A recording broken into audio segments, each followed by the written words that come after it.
Ассаламу алейкум ва рахматуллахи ва баракатуху.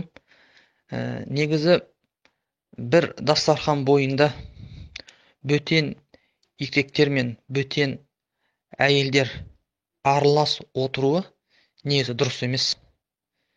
Жақсы нәрсе емес, жақсылықтың белгісі емес.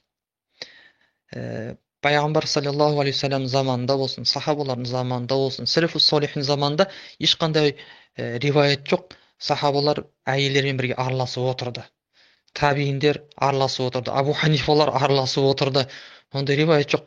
Тіпті ол жаққа қарай бармай қойайықшы.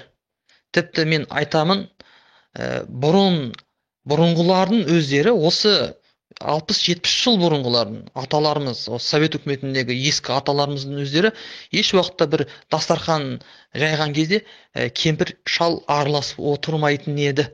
Қаншама шалдарды естідім. Бұрын дейді бізде бір мысалға мәуліт болсын, немесе бір құрмалдық, немесе бір нәрсе болсын, бірінші шалдар шақыратын еді дейді. Шалдар келіп, жаңа Құран оқып, мәуліттерін оқып, бата жасап, дұға жасап, сосын жеп ішіп кететін еді.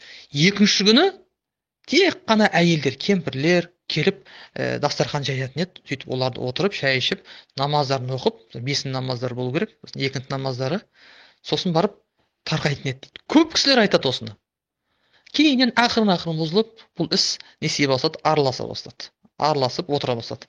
Қазіргі таңда оңтүстік Қазақстанда бұл әлі сақталған. Яғни бір жиын болса, еркек әйел қосылмайды, аралас отырмайды. Бөлек, әйелдер бөлек, еркектер бөлек отырады.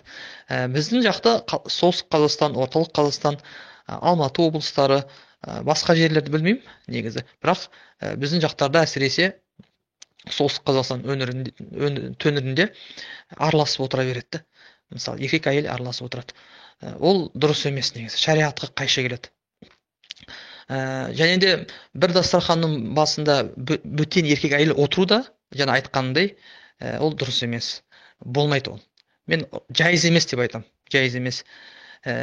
Кейбіреулер айтуы мүмкін, мысалға, бет аурат емес, мысалы, мұсылман бауырлар әйелдермен бірге жиналып, айталық әйелдер орамалдарын тағып, аурат жерлерін жауып келсе болмай ма? Дұрыс, біз Ханафи мазхабында бет аурат деп айтпаймыз, аурат емес. Бірақ жүз ол фитнаның бір жері, фитна себеп болатын бір нәрсе. Ол кітаптарымызда бар. Тіпті бір бетке қарау мысалға харам болмаса да, егер фитнаға себеп болып жатса, онда тыйым салынады мысалға. Ол да бар.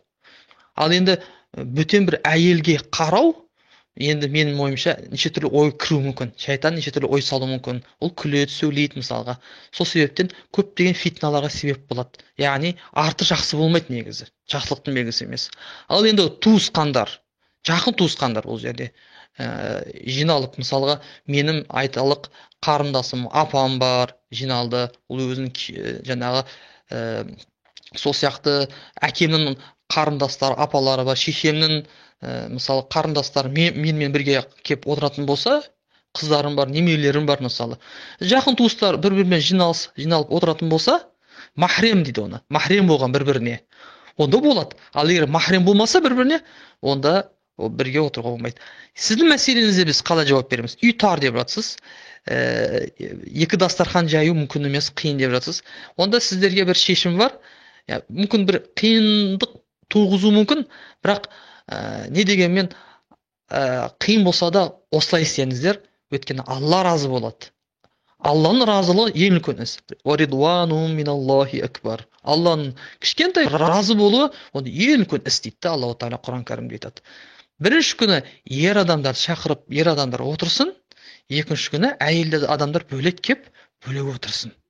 Немесе таңертең ер адамдар келсе, кешке әйел адамдар келсін. Немесе керісінше таңертең әйел адамдар келсін, кешке ер адамдар келсін. Немесе басқаша. Бір апта еркектерге, екінші апта әйелдерге дастархан жайса болады. Мысалы, немесе тағы да басқа жолдары болуы мүмкін. Аллаху а'лам.